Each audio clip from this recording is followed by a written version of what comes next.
Yorkshire, 1814. Winter presses against Whitmore Hall as Diana Fairfax arrives to claim a future written by others. She is promised to Baron Alistair Whitmore, yet in the stables she meets Callum, a quiet man with the Baron's storm-grey eyes. Resemblance becomes a riddle, footsteps whisper, portraits watch, and beneath silk and snow lies a truth sharp enough to cut a life in two, duty or desire, silence or the first honest breath. Tonight, a single glance will light the fuse of everything to come. Are you ready to walk the moor with them? Tell me where you're listening from, and what you love most about period romances, the forbidden glances, the secrets, or the hard-won happy ending. Yorkshire, England, the year of our Lord 1814. The wind cut across the moor like a blade drawn from a scabbard, sharp and endless, whispering through barren trees and blanketing the hills in white silence. A carriage emerged slowly from the haze of flurries, wheels creaking over frozen earth, as if reluctant to approach the great house that loomed ahead. Whitmore Hall, ancestral seat of the Whitmore line, now more tomb than home. Inside the carriage, Diana Fairfax sat composed, her gloved hands resting upon a small velvet reticule embroidered with her mother's initials. Her eyes, hazel, wide and restless, peered through the frost-laced window at the silhouette of the mansion. Behind her, the hills disappeared into mist, as if the world she had known had already faded from reach. Her chestnut hair, drawn into an elegant chignon with loose tendrils brushing her temples, trembled slightly as the carriage struck a rut. She did not speak. There was nothing left to say. Beside her sat Lady Margaret, the Dowager Countess of Elmsworth, her aunt, guardian, and social compass. Her face, pale and severe beneath the lace edge of her bonnet, remained unmoved by the cold or the gravity of the moment. "You will remember," she said, without turning, her voice a thin thread in the hush, "that affection is not a requirement in such arrangements. Respect is earned in silence, and you are not here for dreams." Diana nodded once. She had rehearsed this future since she was 15. A suitable match, a title secured, an alliance of names rather than hearts. Yet as the carriage gates groaned open and the Baron's domain came into view, a realm of snow-covered hedges, lifeless statues, and chimneys that exhaled grey regret, her stomach tightened. The Baron was not waiting at the door. Servants emerged instead, huddled in the wind like shades from a different century. Diana was assisted down by a footman with chapped hands and vacant eyes. She glanced upward. The great oak doors of the hall stood closed, and from one of the upper windows a curtain twitched. Someone watched, or something. The interior of Whitmore Hall was as cold as its facade. Tall ceilings, dim candlelight, and portraits of ancestors too proud to smile. Diana walked beside Lady Margaret, the sound of her slippers swallowed by the stone floors. A maid appeared and murmured that the Baron was detained with estate business, but that dinner would be served at 8. Detained. On the day of her arrival. Later, after her trunks were carried to a room adorned with heavy velvet drapes and the smell of dust and old wood, Diana excused herself under the pretense of air. She descended the servants' corridor, a candle in hand, curiosity blooming in the silence like a forbidden flower. She wandered through the eastern wing, past shuttered drawing rooms and shuttered memories. Outside, the snow continued its descent, gentle and unrelenting. Then she heard it, the sound of hooves and breath, soft and alive, and followed it like music to a forgotten melody. The stables stood at the edge of the estate, their roofs sagging under the weight of the storm. Inside, it was warmer, smelling of hay and horse and something almost human, a life not buried by formality. There he stood. He was brushing down a chestnut mare, his sleeves rolled to the forearm, revealing forearms corded with strength and calloused from labor. His shirt clung to his frame, damp from exertion, and his hair, ash-brown and unruly, fell over his brow in careless defiance. He did not see her at first, but she saw him. Her breath caught, and when he finally turned, slowly, as if he had known she was there all along, she was struck, The eyes blue-grey, quiet storms too familiar. He said nothing, and neither did she. The mare snorted between them. "You should not be here, my lady," he said at last, voice low and steady, like the ground beneath a galloping horse. Not insolent, not afraid, simply certain. "I only meant to walk," she replied, her voice softer than she intended. "And now I've lost the path." He nodded once, wiped his hands on a cloth, and walked past her to open the stable doors wider. "The path is just beyond the orchard," he said, not looking back. "But best not linger once the light fades." She watched him disappear into the shadows between stalls, a stable boy, a servant, a man with the Baron's eyes. And yet, there was something more. Not just resemblance, not just mystery, a presence, a weight. She lingered a moment longer than she should have, then turned back toward the house, where duty waited, cold, silent, and far less alive than what she had just seen. That night, the Baron finally greeted her, a man of tailored coats and distant manners, and Diana listened politely as he spoke of politics, land, and social appearances. But as he poured her wine, his hand brushed hers. It was the same hand, and she could not help but shiver. The morning after her arrival unfolded in shades of grey. The sun, if it had risen at all, remained hidden behind a ceiling of clouds that pressed low over the moor, draping the landscape in a pall of silence. Whitmore Hall, with its tall windows and mournful air, stood like a monument to forgotten time. Fires crackled softly behind closed doors, and the corridors exhaled a chill that no flame seemed to warm. Diana Fairfax sat near the window of her chamber, her gown a pale shade of violet that melted into the morning mist outside. She held a porcelain cup of tea in gloved hands, though the liquid had long gone cold. Her eyes, thoughtful and far away, were not focused on the delicate gold-rimmed china, but rather on the path that led toward the stables, that modest, quiet place where she had found something unexpectedly alive the evening prior. Callum Hale. The name had lingered in her thoughts like a song without words. She had not asked it. She had not dared. But Beatrice, ever watchful, had spoken it softly while brushing Diana's hair the night before. "That's Callum Hale, miss," the maid had said, her tone careful but coloured with meaning. "He's been at Whitmore Hall since he could walk, raised among horses and shadows, one might say.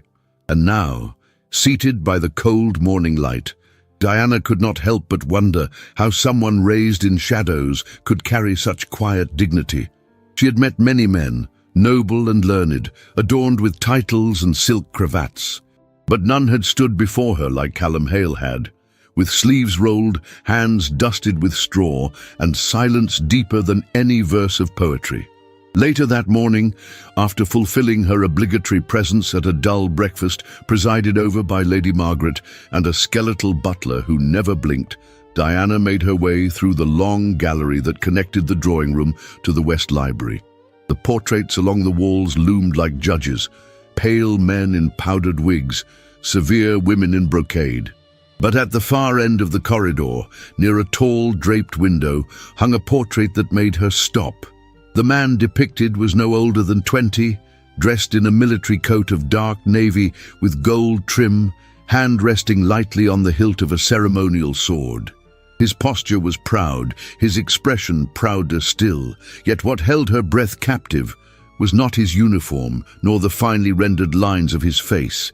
It was the eyes, stormy blue-grey, steady, quietly unrelenting. They were Callum's eyes. Or rather, Callum had his. Her breath caught. A chill spread across her skin, but not from the draught. There, in oil and canvas, was a younger Baron Alistair Whitmore, painted in his youth during his first commission with the cavalry. She took a step closer, trying to dismiss the thought as coincidence. There were many men with such colouring. Perhaps she had imagined the similarity, a trick of light or longing. Still, her gaze remained fixed, as if some part of her refused to look away. A noise behind her made her turn. A man stood in the gallery's doorway, thin, pale and balding, with a pinched face and the look of someone who had learned to go unnoticed in powerful rooms. "Forgive me, my lady," he said with a slight bow. "I didn't mean to startle you. I was sent to ensure the fires were properly tended." Diana inclined her head. "You are Edgar, steward to Lord Whitmore," he said crisply. "If there's anything you require while you're here, my lady, you need only ask." She offered a polite smile, but there was something in his gaze, a shadow that flickered across his features, as though her presence in that part of the house had raised a question he did not voice. "Thank you, Edgar. I shall remember." He lingered a moment too long before bowing again and walking off in near silence. Diana watched him retreat, feeling for the first time the faintest ripple of unease. Later that day, once Lady Margaret had retired to her embroidery and the butler had disappeared into the pantry maze, Diana slipped into the cold air once more. The snow had lightened, turning into fine crystal dust that caught on the wind and danced like ash. She did not go toward the gardens or the chapel. She followed the path she had memorized from the window, the path that led to the stables. The wooden door creaked as she entered, and once again, warmth enveloped her. The breath of horses filled the air, slow and heavy. Hooves shifted against straw, and from one of the stalls came the soft sound of a brush gliding through hair. He was there, Callum Hale. He stood beside a dapple-grey mare, his posture relaxed, one hand steadying the animal while the other worked with care. The sleeves of his shirt were rolled to his elbows, revealing arms shaped by labor. He did not wear a coat, and the dampness of the air clung to the linen across his back. He looked up at the sound of her step, but did not flinch. "My lady."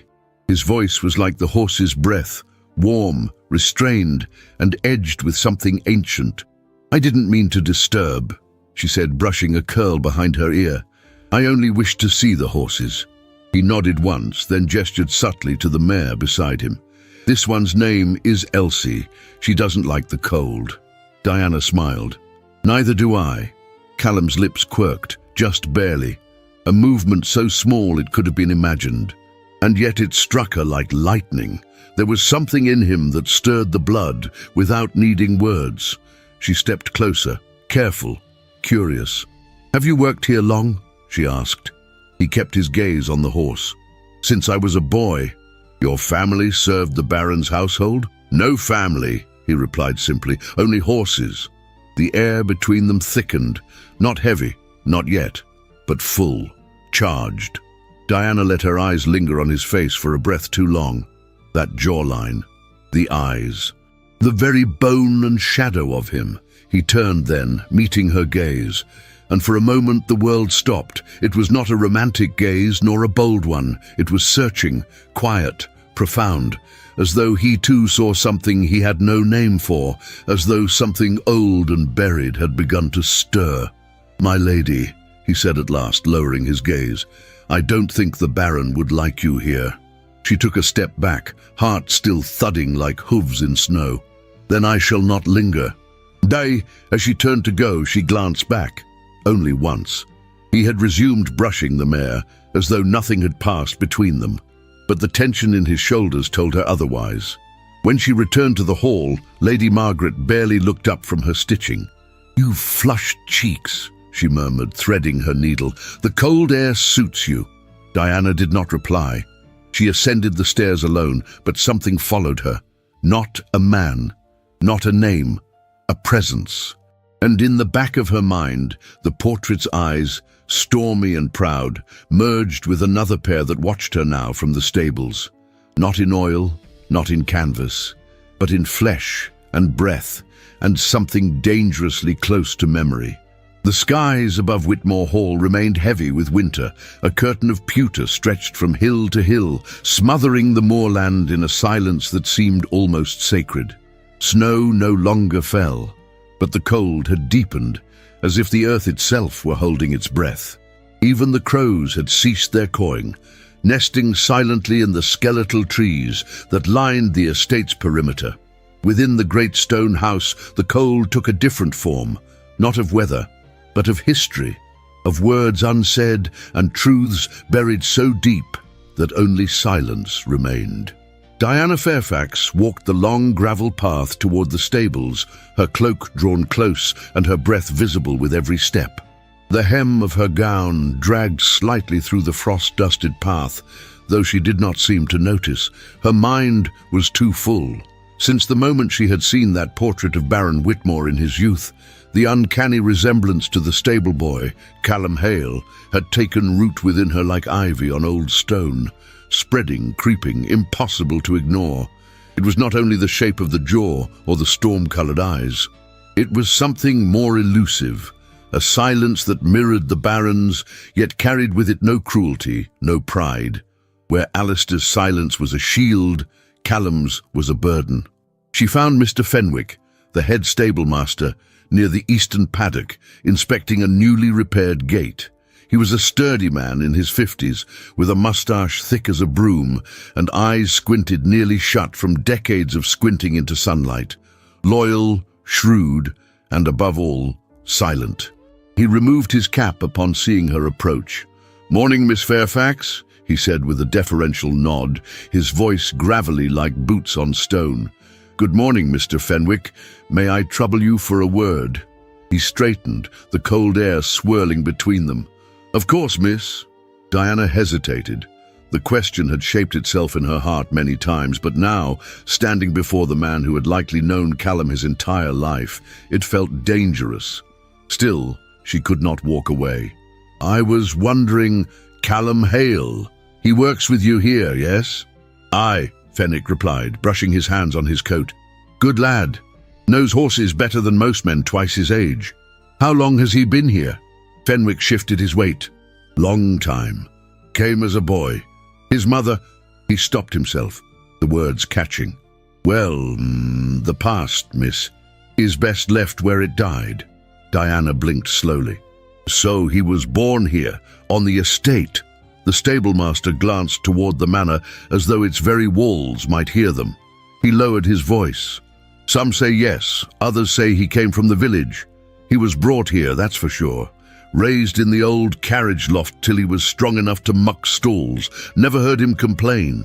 "But who was his mother?" she asked gently. Fenwick looked her dead in the eye. "She's gone. That's all that matters."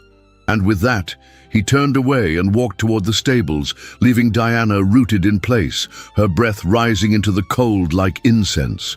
That evening, Whitmore Hall welcomed guests. The drawing room was filled with the rustling of silk and the murmur of noble voices. Wine flowed like warm blood, and laughter echoed against the ceiling frescoes.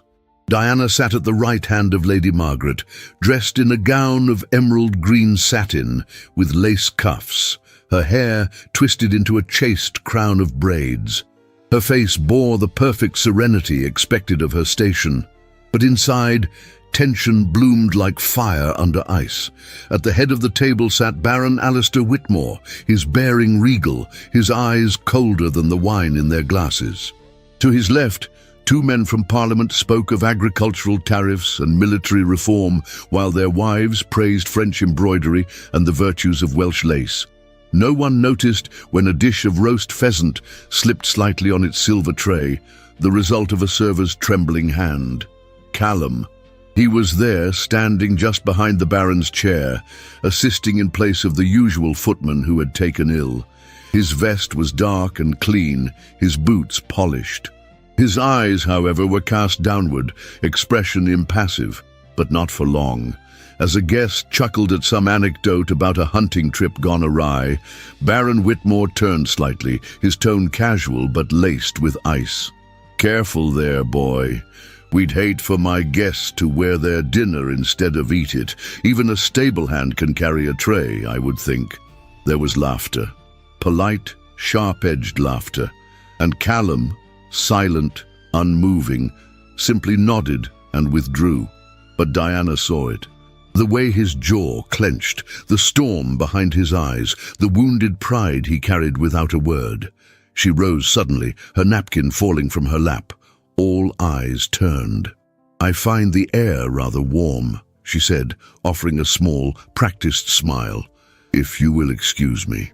In the corridor, the air was cold once more. She walked with purpose, each step echoing her anger. She found Alistair alone in the study not long after, standing near the fire with a glass of brandy, watching the flames as if they owed him something. He turned only slightly as she entered. "You left dinner early," he said. "You humiliated him," she answered, voice even. Alistair sipped his brandy. "Is this about the boy with the tray? He has a name, Callum, and he is not a boy."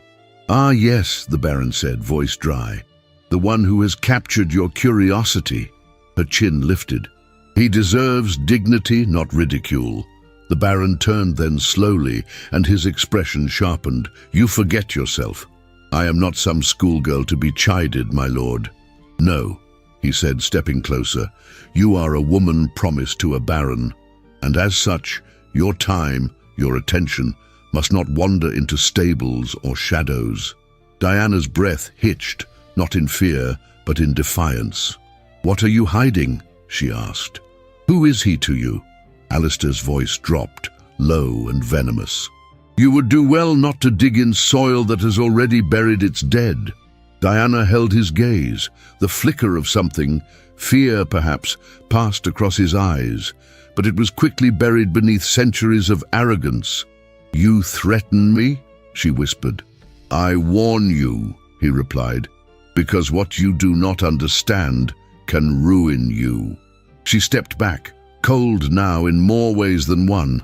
"Then ruin me," she said, and turned her back to him. Unbeknownst to her, a figure stood in the shadows beyond the half-open door. Edgar, the steward, his mouth pressed into a thin line, eyes narrowed with suspicion. He had seen the girl wander to the stables twice now. He had heard the name Callum pass her lips. And now he had heard enough to know that what was blooming in this house was not simply scandal. It was danger, and danger must be extinguished before it burned too far. The wind rattled against the tall windows of the library like the knuckles of a forgotten ghost. Whitmore Hall stood suspended in time, wrapped in a hush too deep for comfort, too brittle to break. Snow had thickened across the grounds, turning every branch into sculpture, every rooftop into a burial mound. Inside, the fire burned low, more for form than for warmth, and the smell of wax, parchment, and smoke hung in the air like the breath of the past itself. Diana stood alone in the library, wrapped in a woolen shawl, the color of winter violets. Her gloved fingers skimmed the spines of a shelf labeled Correspondence and Affairs. Private.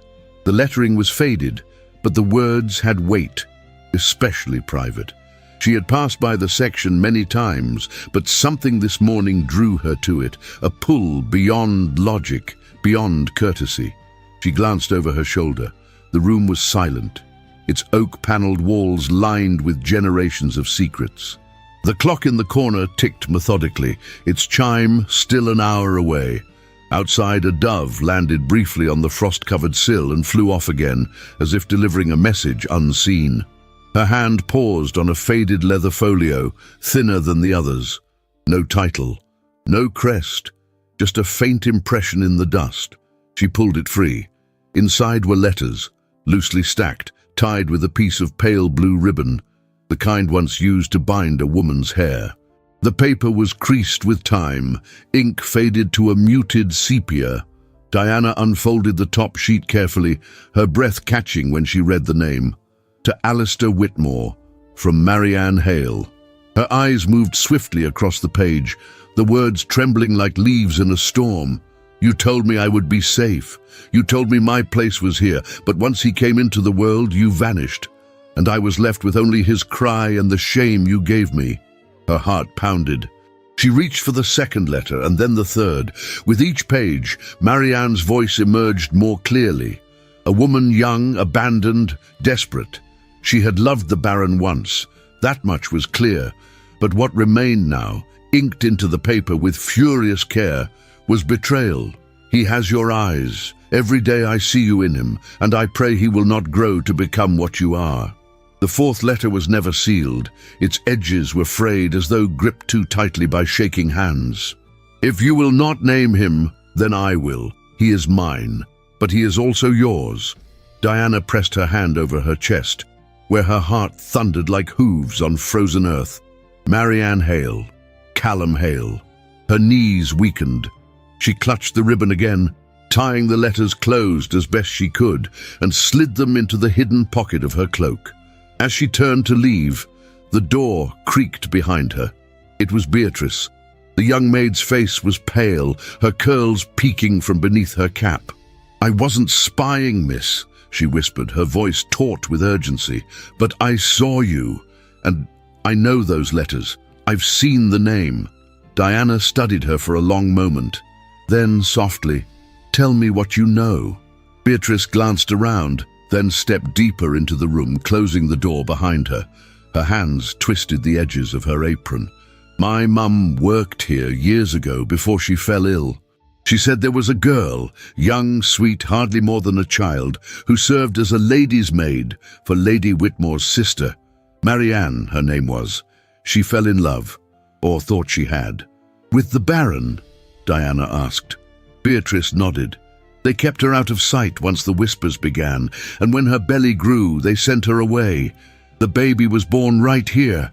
The master didn't claim him, wouldn't even look at him. Said the child belonged to the servants now." Diana closed her eyes, pain blooming behind her ribs. "And the child was Callum."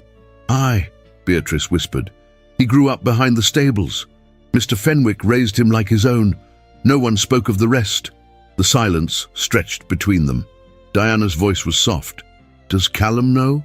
Beatrice hesitated. "I believe he does, but he carries it like a wound that never closes. Quiet, deep, heavy." Diana sat beside the hearth that evening with trembling hands. Her needlework lay untouched in her lap, the pattern unfinished. Her gaze was far, too far to be drawn back by thread or flame. In her heart, something had shifted. A storm, not of rage, but of reckoning. Callum Hale was the Baron's son. Illegitimate, erased, buried in the fabric of the estate like a stain no one dared wash out. She saw him now not only as the man in the stables, but as a boy forgotten by name and denied by blood. A child whose only crime was being born. What she had once named curiosity had become something more dangerous, more intimate, tenderness. That night, as the snow thickened and the house creaked beneath the cold, Diana could not sleep. She walked quietly down the corridor toward her aunt's chamber. The door was open, firelight flickering across the lace canopy of Lady Margaret's bed. The older woman sat upright, wrapped in a heavy shawl, her spectacles perched low on her nose as she read from a book of meditations. Diana stood at the threshold. "I cannot sleep," she said. Lady Margaret closed the book gently and gestured for her to come. "Sit, child." Diana obeyed, folding her hands in her lap. "I saw his mother's name," she whispered. "I saw the letters. He's not just a stable boy, he's—" "I know," Lady Margaret interrupted, her voice heavy with years. "I knew long before you did." Diana turned toward her, startled. "And you said nothing." "It was not my place," the older woman replied. "This house is full of secrets, Diana, and most of them serve no one when brought into the light. But this is different. It always feels different when one is young." Diana's eyes stung. "He deserves to be seen." Lady Margaret studied her. "You must understand something, my dear. For women like us, love is a luxury. We are born to alliances, not desires. We walk into marriages like prisoners walk into cells, quietly, with dignity, and with eyes wide open. I don't want that." "No," Lady Margaret said gently, "but you may not have a choice." Silence settled between them, the kind that carries the weight of centuries. Outside, the snow fell softly, like ashes from a fire long extinguished. And somewhere within Diana, the flame was only just beginning. The snowstorm arrived in the night, silent and relentless, blanketing Whitmore Hall in a stillness so profound that even the servants walked more softly come morning. The moors disappeared beneath a white veil, and the sky, once angry with winter's teeth, now hung pale and breathless above the estate, as though the world had paused in prayer. Diana watched it all unfold from the frost-kissed window of her chamber. Her reflection, framed in lace and candlelight, stared back with unreadable eyes. She had not slept. Dreams came fractured, restless, full of ink-stained letters and blue-grey eyes that refused to release her. She pressed her fingers against the glass. The cold bit at her skin, like truth. Later that morning, the mare was found injured near the edge of the paddock. A sharp branch caught in her hind leg, blood staining the snow like a wound upon parchment.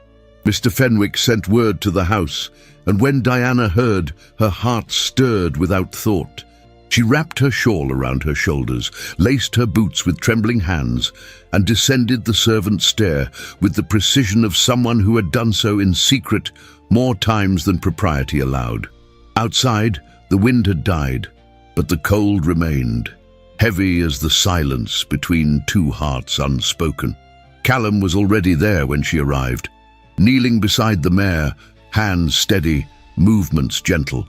He had removed his coat and laid it over the animal's body, protecting her from the cold.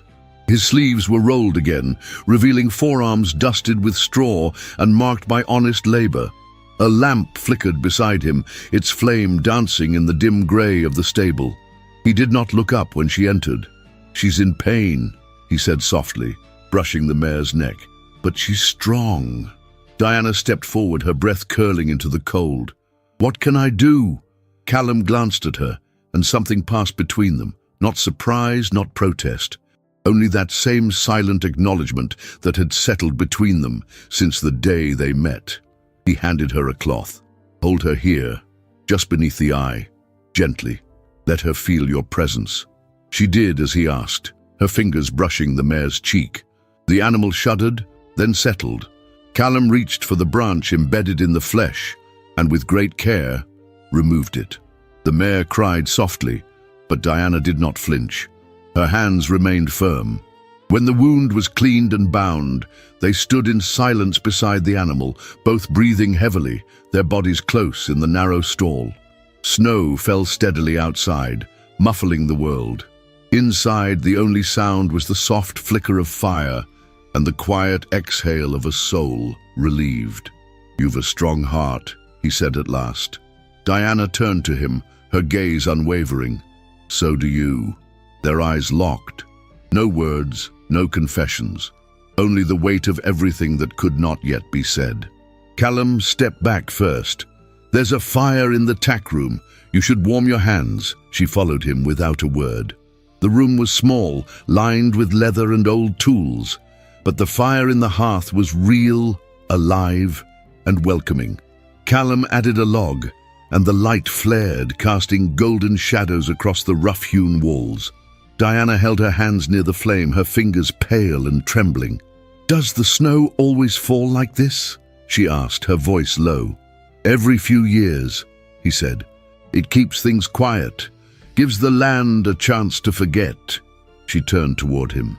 "And do you wish to forget?" Callum did not answer immediately. He looked into the fire, the light carving shadows into his features. "Some things are better left in silence," he said.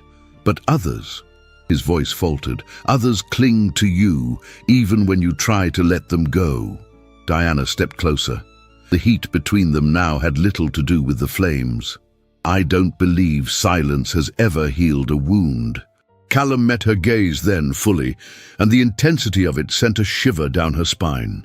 "Neither has truth," he murmured. The moment stretched, long, fragile, sacred. Her fingers brushed his sleeve just briefly, and in that small contact was an intimacy deeper than touch, a breath held, a vow unspoken. And then, as if the house itself sensed the shift, the distant clang of the courtyard bell broke the spell. Diana stepped back. "I should return," she said, though she made no move to leave. Callum nodded once. "Be careful on the steps. They freeze quickly."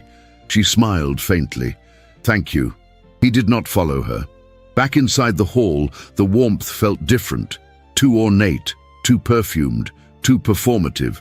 As she crossed the threshold into the front parlour, Lady Margaret looked up from her embroidery with the stern patience of a woman long acquainted with the dangers of youthful will. "You were missed at luncheon," she said. Diana removed her gloves slowly. There was a wounded mare. I helped tend to her. Lady Margaret raised a brow. And was there no one else in this estate capable of such tasks? Diana's voice remained calm. Perhaps, but I was already there. Lady Margaret set aside her needlework. You walk a narrow line, Diana. A woman's curiosity may one day become her shame. Diana met her gaze without flinching. Then I will carry both. For a moment, silence stretched between them. Then, to Diana's astonishment, her aunt's expression softened. Not approval, not acceptance, but something almost vulnerable. A crack in the armor. When I was your age, Lady Margaret said quietly, I loved a man without a name. I thought that would be enough. Diana's breath caught. What happened? He married another. I married your uncle. The world spun on. And did you forget him? Lady Margaret's lips trembled. No, I learned to live around the memory. Diana said nothing, but something in her heart shifted. The rebellion she carried was no longer hers alone. It was inherited, passed down through generations of women who had dared in quiet corners to want more. That evening a letter arrived. It bore the crest of her family, her brother Edward's hand unmistakable in its precision. She read it in her chamber, candlelight dancing across the parchment. Dearest Diana, you must understand the gravity of what is at stake. Baron Whitmore's alliance is not merely one of honor, it is salvation. Our father's debts grow daily. Your marriage secures our name, our lands, our legacy. You are our last hope. Do not falter. Edward. The words sat heavy in her lap, her family's future, their estate, their name, all placed upon her shoulders like a chain woven of duty. She folded the letter slowly and set it aside. Then, rising from her chair, she crossed the room and opened the window. The snow still fell, softer now, gentler, like a blessing or a warning. She closed her eyes and whispered to the wind, I am more than a name. And in that moment, with the cold kissing her skin and her heart wrapped in silence, Diana Fairfax made no oath, no promise, only a choice, to begin her rebellion with nothing more than a glance, a gesture, a truth carried in secret, and the quiet, dangerous belief that perhaps love was not a luxury. Perhaps it was a right. The snow had begun to melt, leaving behind rivulets of water that trickled along the edges of the stone paths, as though the earth itself were weeping softly in secret. Icicles loosened their grip from the edges of the manor's rooftops, falling in shards that cracked against the ground like splintered glass. Inside Whitmore Hall, however, the cold had not relented. It lived within the walls, in the silence between rooms, in the eyes that looked but did not see. Diana had not meant to go to the stables that afternoon. She had risen late, her head clouded with memories, her skin still tingling from the nearness of a man she could not name aloud. She told herself she would walk only as far as the garden, but her feet led her elsewhere, down the side path behind the orchard, across the soft earth where the snow had thinned, to the place where her heart had learned to tremble. She found him brushing a bay mare near the far end of the barn, sunlight filtering through the loft above him, dust and golden motes swirling in quiet circles around his silhouette. He did not look up when she entered. She watched him for a moment, and when she finally spoke, her voice was softer than the breeze outside. I know. Callum's hand froze mid-stroke. He did not turn. Know what? About your mother, she said. About the letters. About everything. A long silence followed. He set the brush aside and stepped away from the horse, his back still to her. Then you know more than most, he murmured. I know he abandoned you, she said, her voice trembling now. I know he pretends you're nothing to him, as though your blood isn't the same. At that, Callum turned slowly, as though bracing for impact. His expression was unreadable, carved in shadow and restraint. He gave me life, he said, and nothing else. No name, no cradle, no hand on my shoulder. His jaw tightened. My mother died alone, buried in an unmarked grave behind the chapel. No priest, no tears but mine. Diana's breath caught. "I was 8, he continued. "She'd been sick for weeks. I begged for help. The housekeeper turned me away. The doctor came too late. When she passed, they told me to return to the stables and clean the tack room. That was my morning." She moved closer, heart pounding. "You deserved more." Callum gave a faint, bitter smile. "Deserving means little to a bastard." Diana reached for him, her fingers brushing his sleeve. "You are not what they've made you believe." At her touch, something in him broke, not visibly, no tears, no trembling, but his eyes shifted, unguarded for the first time. "I used to dream," he said, "that one day he would look at me and see something worth naming, that he'd call me son once, just once, not out of pity, not to save face, but because he saw me, truly saw me." Diana could no longer bear the distance. She stepped forward, and before she could think, before doubt could tether her heart, she kissed him. It was not a kiss of passion. It was a kiss of pain, of longing, of two lives that had touched only at the edges and found in one another the courage to feel. His lips did not demand, they received, and hers did not confess. They consoled. When she pulled away, her breath was shallow, her hands shaking. "I shouldn't have," she began. But Callum stopped her with a look that held no regret, only sorrow. "You did nothing wrong," he said. Yet even as the moment held them in its fragile embrace, they did not see the figure that lingered outside the barn, half shrouded by the edge of the stone wall. Edgar, his expression twisted with vindication, turned and disappeared into the path leading back to the manor, a ghost carrying poison in his pockets. By evening, the hall had changed. The air had grown thick, not with snow or smoke, but with tension. Diana sensed it the moment she entered the drawing room. The fire burned too hot. The footman stood too still. Lady Margaret, seated with her embroidery, watched her niece with eyes that seemed to see more than they should, and Baron Alistair Whitmore was waiting. He stood near the fireplace, one hand resting on the mantel, the other curled around a glass of brandy. When Diana entered, he did not greet her.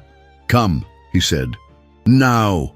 She obeyed, spine straight, heart beating too loudly in her chest. Beatrice hovered in the corridor behind her, wide-eyed, lips parted as though trying to whisper a warning. In the great hall, the Baron turned toward the gathered servants. His voice was calm, too calm. "Some among you believe the boundaries of service can be blurred," he said. "Some believe rank can be erased by sympathy or by the naive foolishness of youth." Then he looked at Callum, who stood at the back of the hall, posture proud, despite the quiet fury building around him. "And some," Alistair said, stepping forward, "forget their place entirely." Before anyone could breathe, before words could form, the Baron raised his hand and struck Callum across the face, a loud, sickening sound that echoed through the chamber. Gasps filled the room. Callum did not flinch. His head turned with the blow, his cheek reddening instantly, but he did not stumble. He straightened, eyes locked on Alistair, no fear in his expression, only a terrible, beautiful dignity. Alistair's voice dropped to a growl. "If I ever again witness this insolence, this pretense of equality, you will not merely be dismissed, you will be erased." He turned to the servants. "Beatrice Langley, Mr. Fenwick, your silence is noted. Should it happen again, you will leave this house within the hour." Diana's voice cut through the stillness like a blade. "You are cruel." The Baron turned to her. "I am your future husband, and you will learn that emotion is not a substitute for judgment." "I am not a child to be instructed," she said, trembling. "No," he replied. "But you are still a woman, and women forget that the world does not bend for their feelings." He turned and left the room, his footsteps hard against the marble floor. Silence followed. Beatrice stepped forward, her hand brushing Callum's arm, eyes filled with quiet horror. Mr. Fenwick stood still, jaw clenched, his eyes glassy with rage he could not voice. And Lady Margaret, standing in the corridor, said nothing, but her silence was no longer agreement. It was mourning. Later that night, Diana stood at her window once more. She touched the glass where the frost had formed a delicate pattern, a web of ice and light. Below, the stables were dark, but she knew he was there. And in the reflection of the window, she saw her own face, not as a debutante, not as a pawn in a marriage contract, but as a woman on the edge of something irreversible. The truth had been spoken, and it had left them both wounded. But some wounds, she now understood, do not kill. They awaken. The days that followed unfolded like a tapestry unraveled, thread by thread, moment by moment, as if time itself were trying to pull apart what little remained of Diana Fairfax's freedom. The snow had ceased, but in its place came fog, heavy and unmoving, clinging to the estate like sorrow clings to old letters. Whitmore Hall seemed darker now, its windows dim despite the firelight within, its halls quieter than usual, as though the walls themselves had witnessed too much and no longer wished to speak. The morning after the blow, after the shame and the fury and the stillness, Diana did not rise at her usual hour. She remained in her chamber well past breakfast, her body draped in a robe of pale wool, her hair unpinned, falling loose around her shoulders. She sat at her writing desk, unmoving, a single page before her and no ink on it. There were too many truths and no safe paper. A knock came, light and cautious. She did not answer. The door creaked open and Beatrice slipped inside, closing it quickly behind her. "Miss," she whispered, eyes scanning the room. "I haven't much time. The Baron's in the library with the steward. I know what he's doing." Diana interrupted, her voice like frost, delicate but unyielding. Beatrice stepped closer, pulling a folded slip of paper from the sleeve of her apron. Her eyes glistened. "He gave me this, asked me to bring it. If I'm caught, you won't be," Diana said, taking the letter and clasping Beatrice's hand. "You're braver than all of us." The maid hesitated a second longer, then left as quietly as she had come. Diana opened the letter slowly, the paper soft and warm from having been pressed close to someone's heart. "I will not let you fall for me only to be broken by me, Diana. I've lived too long in silence to believe I deserve your voice. They've given me no name, no title, but I will give you your future, even if it means walking away from it myself. See." She pressed the paper to her chest and closed her eyes. By afternoon, the news spread. The wedding would be moved forward. 3 weeks. No explanation was given, and none was required. The servants passed the word in whispers and glances, and the message reached every corner of the house like the smoke of a fire not yet seen. Diana was to become the Baroness of Whitmore before the month was over. Her fate had been signed, sealed, and silenced, and the silence became her prison. She was no longer permitted to walk alone. Her outings were postponed, her correspondence screened for security, her interactions with the staff limited for discretion. Lady Margaret offered no protest, only lifted her eyes from her knitting with quiet resignation when the news was relayed by Edgar. But her silence now held a different shape. That evening, as the moon rose pale behind the mist and Diana sat by the hearth in her chamber, there came another knock. This one, firmer, less timid. Lady Margaret entered without waiting for permission. She wore a dark grey shawl over her shoulders and her usual expression of carefully arranged indifference. Diana did not stand. "You heard," she said plainly. "I did," her aunt replied, moving to the armchair across from her. "And I presume you intend to fight it." "I do." Lady Margaret folded her hands. "You'll lose." Diana raised her chin. "I'll still fight." A long silence followed. The fire popped in the grate. Then for the first time in all their years, Diana saw her aunt falter, her eyes clouded, her voice uncertain. "I was you once." The words settled between them, heavy as velvet. Diana blinked. "You?" Lady Margaret's lips pressed together, but her gaze did not waver. "There was a man. He was not of noble birth. He was a tutor, brought in to teach your uncle's cousin French and philosophy. I was 17. He was 25. We spoke in the gardens. We read poetry beneath the arch of the yew trees. He called me Marguerite in the old tongue. I loved him. And what happened? I married your uncle, she said simply. And he left for America. Diana's voice was barely audible. Why? Because I chose security over love, reputation over truth, fear over hope. She looked away, her voice tightening. And not a day has passed that I have not wondered what my life would have been if I'd chosen differently. Tears rose in Diana's throat, but she swallowed them. I can't become her wife, Aunt Margaret. Not now, not after all I've seen. Lady Margaret reached across the table and took her hand, a gesture rare enough to feel sacred. Then don't, she whispered. Diana searched her face, the lined corners of her eyes, the weariness carved into her cheeks. You would help me? No, Lady Margaret said softly. I won't help, but I won't stop you. It was enough. Meanwhile, in the stables, Callum packed what little he had. A wool coat, a worn satchel, a dagger once belonging to Fenwick, now passed to him in silence. The old stablemaster had said nothing, only gripped his shoulder and walked away with a stiffness in his gait that no weather could explain. Callum stood in the loft, the wind pressing against the thin wooden boards, as if trying to keep him inside. I'll enlist, he murmured. I'll vanish. The cavalry takes men like me. But his hands did not move. His feet would not cross the threshold, for Diana had kissed him. And in that kiss, he had seen something no name, no title, no fortune could match. He had seen belief. Outside, Beatrice crept toward the barn with another letter in hand. Her boots sank into the mud. Her eyes darted through the darkness. She knew time was slipping through their fingers, and fate had no patience for those who hesitated. Inside the manor, Diana unpinned her hair and sat at her desk. She dipped her pen into ink and began to write not a letter but a plan, because if she had learned anything, it was this: silence had a cost, and she was no longer willing to pay it.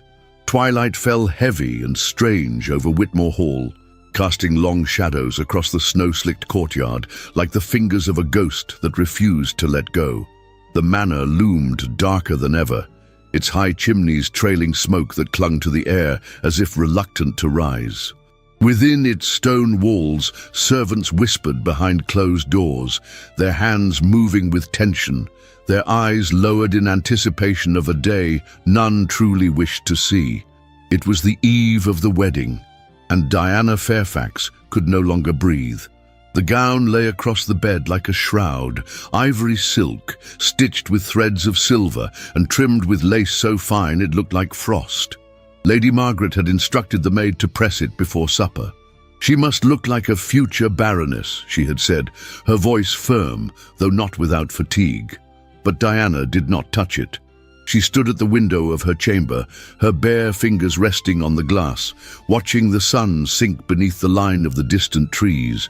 Her reflection shimmered beside the landscape, a ghost caught between two worlds.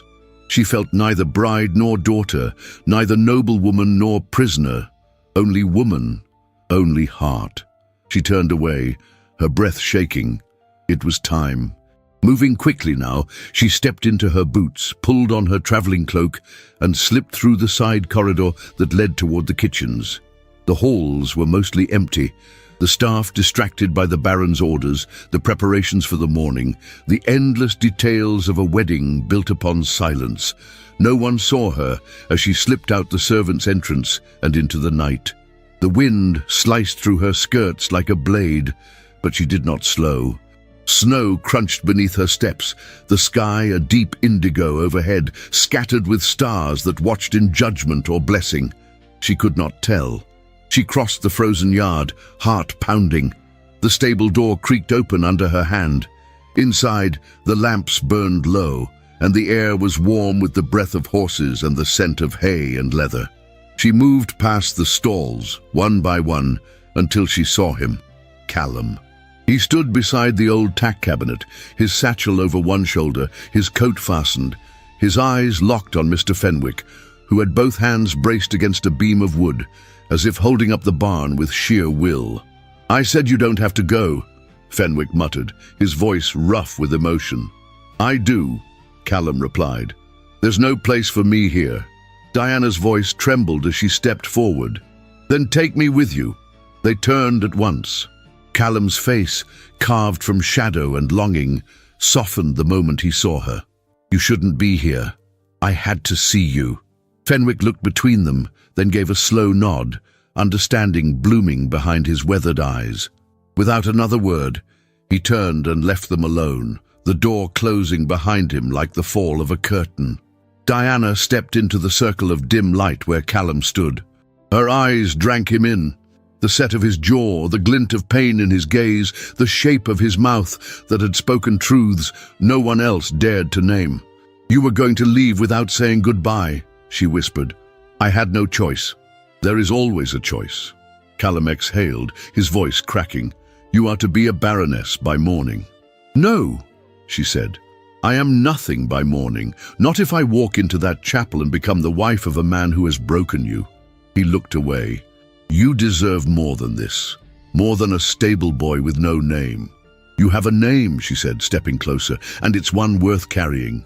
I carry shame, Diana. No, she said, now trembling, you carry the truth. He turned then, fully, and their eyes locked. For a moment, neither moved.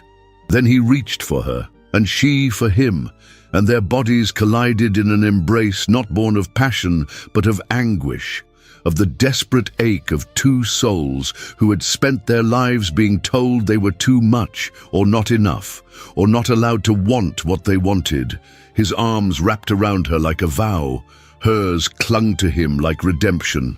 I love you, she breathed into his shoulder. I don't care what name you were denied. He pulled back just enough to look at her, his hand cradling her face, and in his eyes she saw not just longing, but grief. I've loved you since the moment you asked about the horses, he said, and I have tried every day since not to let it ruin you. Before she could answer, a distant sound shattered the moment, a scream. Then the clang of metal, the crack of wood, and the orange glow of flame rising beyond the barn window. They broke apart at once. The west wing, Callum said, eyes wide. It's on fire. No, Diana gasped, turning toward the door. Outside, chaos had erupted. Servants ran across the yard, shouting for water. Smoke billowed from the west windows of the manor, thick and black, carrying with it the scent of burning linen and history. Bells rang in the courtyard, and somewhere a child was crying. The drawing room, Diana cried. Lady Margaret! Without another word, Callum dashed ahead of her, feet pounding across the frozen ground. Diana ran behind him, skirts gathered in her hands, lungs burning with fear. Inside the manor, the heat hit them like a wall. Flames licked the corridor walls, smoke coiled through the air like a living beast. Embers rained from the rafters, catching drapes and paintings in an inferno of fury. Lady Margaret, Diana screamed. Upstairs! A voice called, a young maid coughing, soot on her cheeks. She was resting near the east stair. Callum didn't hesitate. He tore through the smoke, up the servants' stairwell, the wood beneath his boots already weakening. Diana followed, heart slamming in her chest. They found Lady Margaret half collapsed in her dressing chair, her handkerchief pressed to her mouth, eyes watering. Come, Callum said, lifting her into his arms. But just as they turned back, the ceiling above groaned, and a beam split free, crashing down behind them, blocking the stairs. This way, Callum said, voice low and steady. He led them through the corridor to the nursery, where a window overlooked the courtyard roof. Smoke followed them like a curse. Diana coughed, her hands over her mouth. Then came another cry. A child. Wait, Callum said, setting Lady Margaret gently on the floor. He ran back into the haze, disappearing. Callum, Diana cried. Moments passed, endless, brutal, before he reappeared, carrying a small girl in his arms, wrapped in a blanket, her face streaked with ash and tears. He kicked the nursery window open with his boot. Below, Fenwick and two grooms stood ready with blankets. Carefully he passed the child, then Lady Margaret, down into their waiting arms. He turned to Diana. Go. She shook her head. Not without you. I'm right behind you, he said. She climbed down. He turned back, and that was when it happened. A groan from above, a tremble. Then the great wooden beam collapsed, catching Baron Alistair Whitmore beneath its full weight, his body flung across the hall like a rag doll. The flames consumed the wall behind him as his cry of agony echoed through the smoke. Callum froze. He moved forward, but it was too late. With one last leap, he threw himself through the window, landing hard on the ground beside Diana, his arms shielding his head, his coat scorched, the hem of his shirt smoking. Diana rushed to him, pulling him into her arms. "You're alive," she whispered, cradling his face. He winced, his skin reddened, his breath shallow. "And so are you." Above them, the west wing collapsed in a roar of flame and splintered stone, and with it, the lies of the house that had tried so hard to keep him nameless, but no more. He had risked everything, for her, for the woman who raised her, for a child not his, and in doing so had claimed the only title that mattered. Not Baron, not bastard, man. And Diana, holding him as the fire died behind them, knew the truth could never again be buried. The morning after the fire dawned pale and hollow. Ash drifted across the grounds like snow that had forgotten its season, clinging to scorched hedgerows and blackened stone. Whitmore Hall, once a monument to power and silence, stood wounded. Its west wing had been reduced to a charred skeleton of beams and rubble.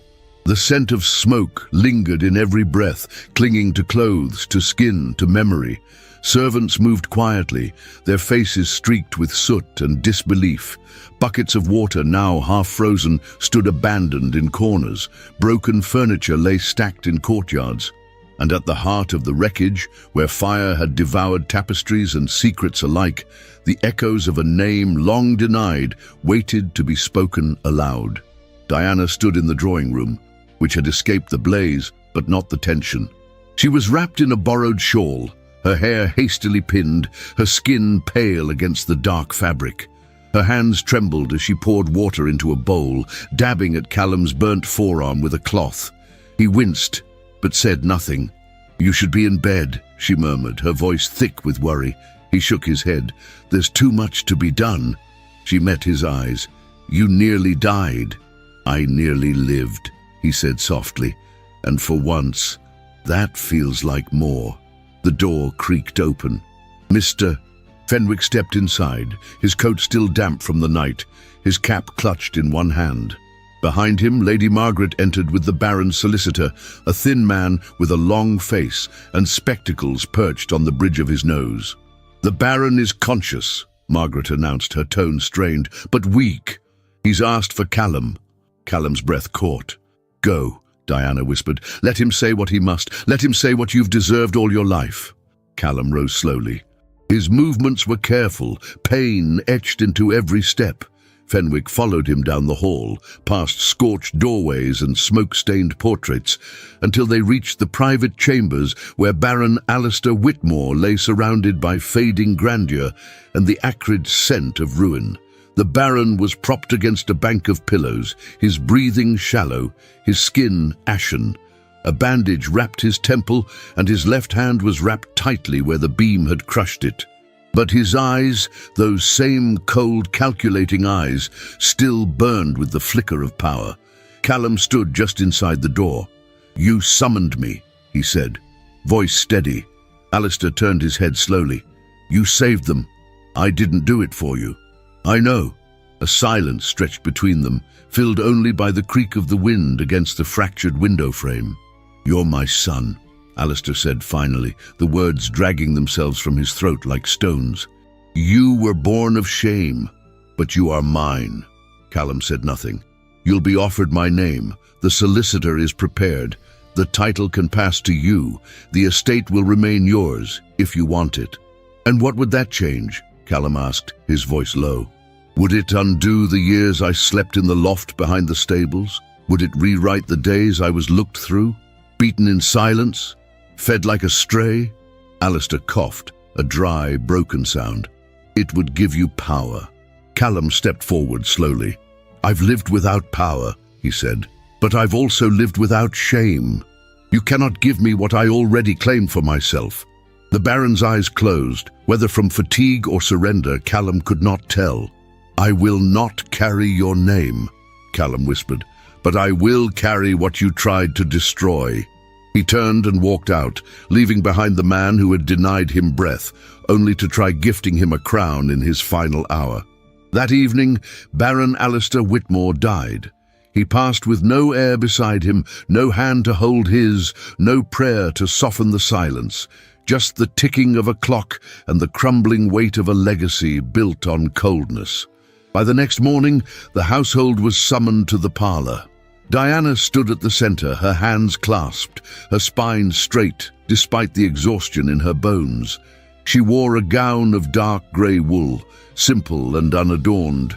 Beside her stood Lady Margaret, regal in her widow's black, her chin held higher than it had in years. Callum remained by the fireplace, silent, his face unreadable. "The Baron's death," Diana began, her voice clear, "marks the end of more than a name. It ends a silence too long kept." Gasps murmured through the servants.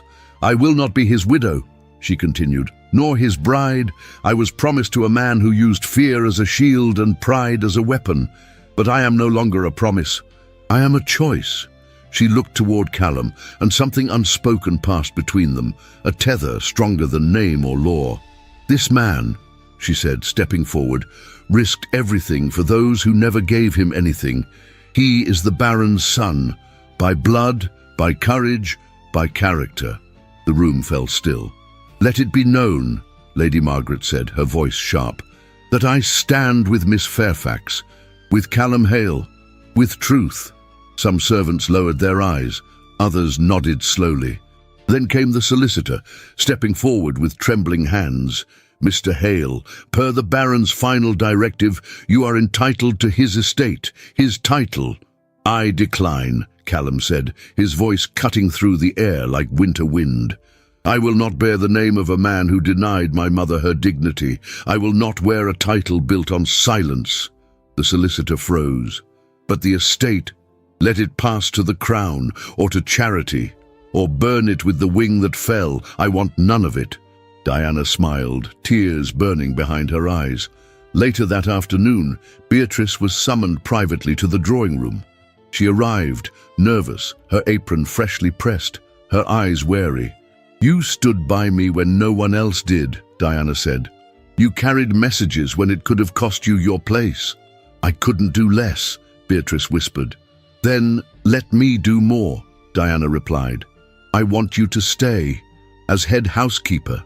Beatrice's hands flew to her mouth, tears spilling over her cheeks. "Miss, I don't know what to say." "Say yes." She did. Mr. Fenwick, too, was offered something that day. Not a position, but a rest. He declined an honorary pension, asking instead to retire quietly to his sister's cottage near the coast. "I've seen too much," he told Callum, "and you've earned the right to see something better." Diana watched Callum say goodbye to the old man who had been more father than employer, more protector than master. And as the ashes of Whitmore Hall were cleared and the air lightened with the scent of early spring, the estate began to quiet, not in silence, but in peace. One final matter remained. Edgar, the steward who had kept his loyalty sharpened like a blade, who had watched from shadows and whispered into power, now stood before Diana and Lady Margaret in the manor's gallery. "You knew," Diana said. He did not deny it. "You stood by, while secrets burned, and then you fed them to the fire." "I served the Baron," Edgar replied, his voice like cracked stone. "I did what was required." "And now," Lady Margaret said coolly, "you are no longer required." He was dismissed that very hour. His absence was not mourned. That night, as Diana stood by the open window of the chamber once meant to be hers as a bride, she felt the wind change. It no longer carried the cold of fear or the heaviness of duty. It carried freedom.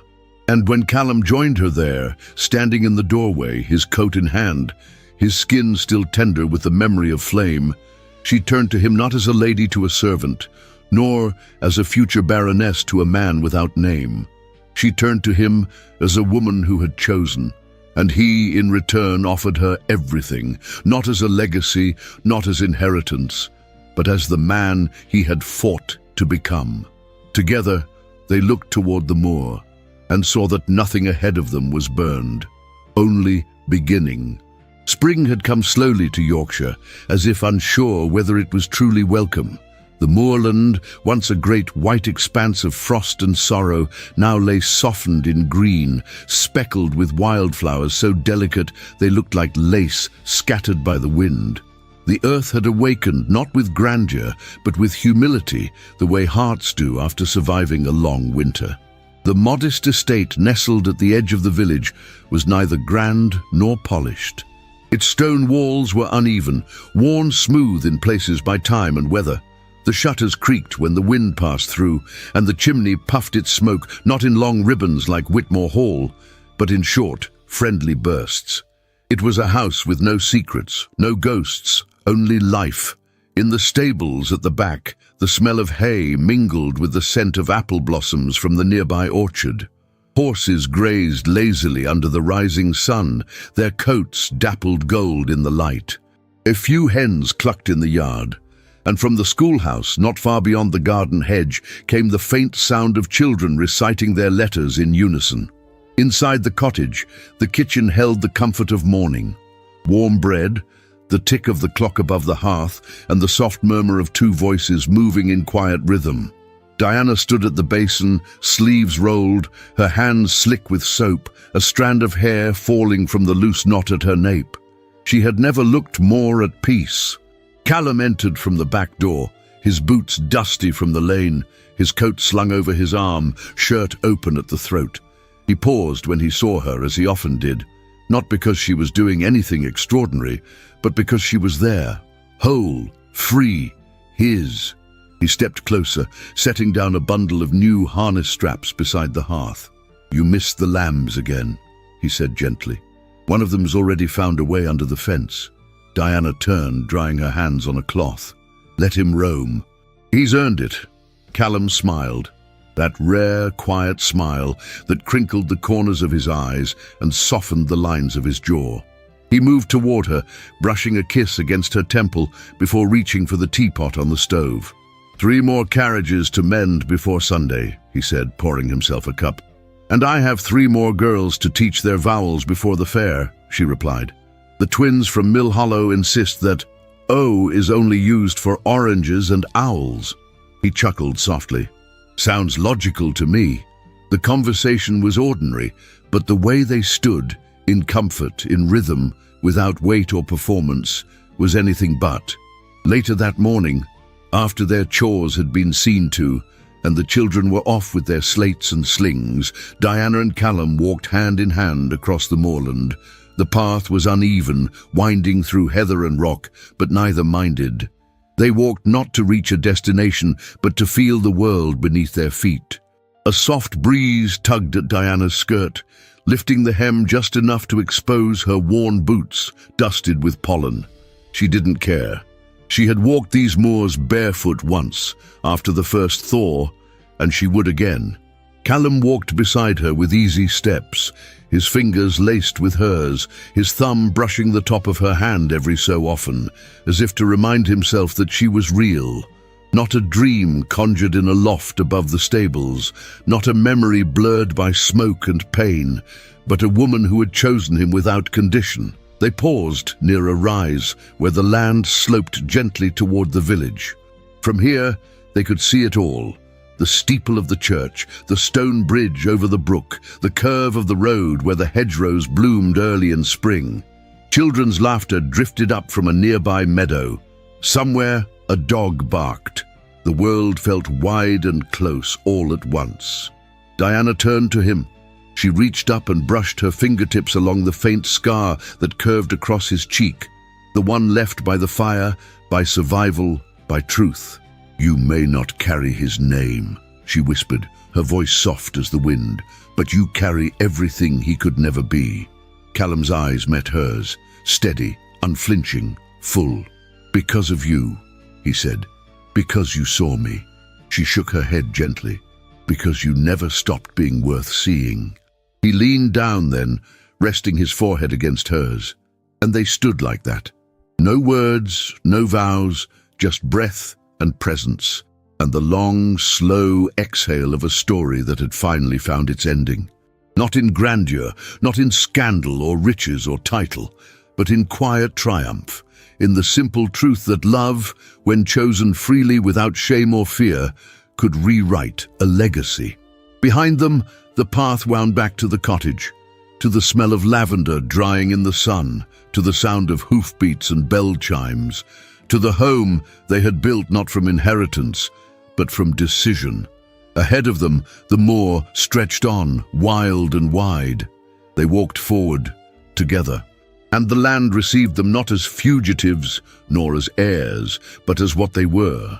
Two hearts that had survived the fire. Two names rewritten not in ink, but in grace. Two souls who had finally, gloriously, chosen their own story. Epilogue. 8 years later. The year was 1822, and spring had once again returned to Yorkshire. The moorland was gentler now, its wild edges softened by time, as though the land itself had grown older, wiser, more forgiving. The breeze still danced over the hills, but it carried with it the scent of blooming lilac and fresh earth, not smoke, not sorrow. At the edge of the same village, in the same stone cottage with ivy grown thick along the walls, laughter spilled from open windows like music. The garden was overgrown in the way only love and children could cause. Wild strawberries tangled near the hedges, and yellow marigolds bloomed defiantly where rows of vegetables were meant to grow. A wooden swing swayed beneath the old oak, its ropes fraying, its seat smooth from use. Inside, the kitchen remained warm, sun-washed and worn. The kettle whistled. The clock still ticked softly above the hearth. Diana Hale stood at the table, her hands dusted with flour, her apron tied over a faded dress. Lines now kissed the corners of her eyes, not from grief, but from joy, from years of smiling more than crying. Her hair, streaked faintly with silver at the temples, remained unpinned, loose in waves that framed her face. Two children raced around the table, a boy of 7 with unruly dark hair and a girl of 5 who looked every bit her mother's daughter, down to the fierce sparkle in her eyes. They shouted about honey and jam, knocking over a tin of sugar in their haste. Diana laughed and shooed them outside with kisses to their foreheads. In the field behind the cottage, Callum stood beside a young mare, coaxing her gently toward the fence as the children ran to him, shouting, "Papa!" He caught them both, one in each arm, lifting them easily. He had changed, yes, his beard fuller now, his step a little slower, but his gaze was still the same. The scar on his cheek had faded into a faint white line, almost invisible beneath the sun-darkened skin, but it remained a part of him, just as the fire had, just as the silence that once defined him no longer did. They had named their son Matthew Alistair Hale, not in forgiveness, but in triumph, proof that the name could be reborn into something better. Their daughter was Eliza Marianne, for the woman whose voice had once only existed in faded ink and unanswered letters. Diana had read those letters to her one night, and Eliza had listened, wide-eyed and solemn, as though she understood exactly who she came from. The village, once cautious and tight-lipped, had changed too, slowly, quietly. The children, who once whispered about the stable boy, now brought their own to Callum's workshop to mend carriages or learn how to saddle a horse. The girls Diana taught learned not only how to read, but how to speak, how to name themselves, how to recognize love not as permission, but as power. Beatrice Langley had never left the hall. She had rebuilt her life room by room, cleaning away the soot and shame with her own hands. She became more than a housekeeper. She became the soul of that place. She was married now, with twin boys of her own who trailed mud through every corridor. She still wrote to Diana once a month, the pages full of village gossip and affection, Mr. Fenwick had passed quietly in his sleep 3 winters ago, in a seaside cottage surrounded by birdsong. Callum had carried his ashes back to the moor and scattered them near the old paddock. "For the man who gave me dignity before I knew my name," he had said. They all cried that day. As for Lady Margaret, she had aged into something softer, though no less proud. She spent her final years visiting Diana often, always arriving with a new shawl or a basket of preserves she pretended to have made herself. Before she died, she gave Diana a leather-bound journal and whispered, "Write what we never could." Her funeral had been well attended, even by those who had once turned their backs. Diana stood at the grave and laid a single violet beside the headstone. "You were always braver than they knew," she whispered. And what of Edgar, the steward who had fed the fire? His name was spoken only in passing now, a caution, not a curse. After his dismissal, he had vanished from Yorkshire entirely. No one knew where he went. No one asked. The flames he'd sparked had failed to destroy what he hated most, love that would not be silenced. On the 8th anniversary of the fire, Diana and Callum walked the moor again, just as they had on that first spring after the storm. The sky stretched wide above them, golden and open, and the wind moved through the grass like memory. Diana paused at the top of the hill, where the view of the village below rippled like a painting come to life. She turned to Callum, her fingers brushing the inside of his palm as she spoke. "I sometimes wonder," she said, "if the girl I once was would recognize me now." Callum smiled gently. "She would, but I think she'd be in awe of how far you've walked." "And the boy?" she asked. "Would he recognize you?" He looked toward the cottage, where the voices of their children called out into the breeze. "No," he said, voice low, "but I think he'd be proud of the man I became." They stood together in silence for a moment, letting the wind say what they no longer needed to. When they walked back toward the house, hand in hand, step by step, they didn't look back, because everything they had lost had made space for what they had built. Not a perfect life, but a whole one. And on the door of their home, carved with quiet care above the lintel, was not a family crest, but a single word, "Hail." And that was enough. And now, let us close this chapter together. The Baron's Secret Son is more than a tale of forbidden love and buried truths. It's a reminder that what defines us is not the name we inherit, but the courage we carry in silence, the choices we make when no one is watching, and the love we choose despite the weight of the world. Diana and Callum's story teaches us that legacy is not carved in stone walls or noble titles, but in the hands we hold, the promises we keep, and the lives we choose to build. Even if we must begin again, even if we must walk alone until someone dares to walk beside us, perhaps you too have felt out of place, overlooked, or bound by expectations not your own. If so, may this story wrap around your heart like a warm shawl in winter, a quiet whisper reminding you that you are enough, just as you are. If this story moved you, if it made you pause, smile, or cry just a little, I would love to know. Type the word ashes in the comments so I know you walked every step of this journey with Diana and Callum, from the fire to the moor. That one word will help more hearts find their way to this story.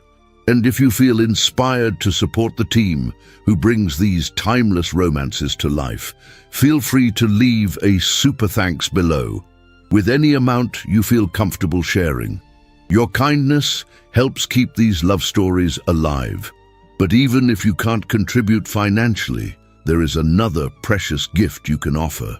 Share this video with someone who loves a good story. A sister, a mother, a friend. You never know who might need this kind of hope today. And if your heart is still aching for more, I've left some other period romances for you in the cards above. Just click, settle in, and let the next story begin. Thank you, truly, for staying until the very end. We'll meet again, in the next letter, the next candlelit corridor, the next forbidden glance. Until then, may love always find you, even in the unlikeliest of places.